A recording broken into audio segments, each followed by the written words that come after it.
રતનપુર ક સરપંચ મોતીભાઈ, તમામ ભાઈઓ ગણપતિ વિસર્જન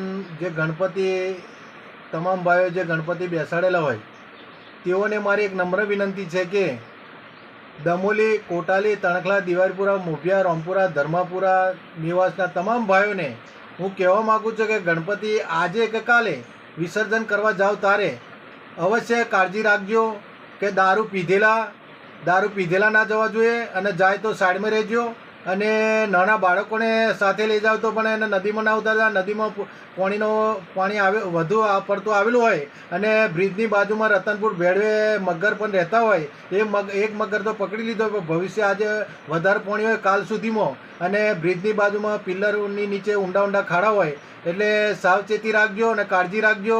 અને મારી બહેનોને કહેવું છે કે તમારા ઘરવાળા પીધેલા હોય કે તમારા છોકરાઓ પીધેલા હોય એમને અવશ્ય કાળજી રાખજો, જવા ના દેતા. ને કે ગણપતિને ઓરાવા જશો તો પીધેલા હશે તો ગણપતિ જોડે અવશ્ય જતા રહેશે. પછી તમે કોઈની વાંક કાઢતા નહીં, અને કાળજી રાખી અને શાંતિપૂર્વક ગણપતિ કાઢજો. કોઈ દારૂ પીધેલા ધમાલ બમાલ કરવી નહીં, અને શાંતિપૂર્વક એને વિસર્જન કરી અને શાંતિથી ઘેર આવવું, એવી મારી એક વિનંતી છે. છોટાઉદેપુર જિલ્લાના તમામ સમાચાર માટે આપનું છોટાઉદેપુર યુટ્યુબ ચેનલને સબસ્ક્રાઇબ કરી બેલ આઇકન દબાવશો.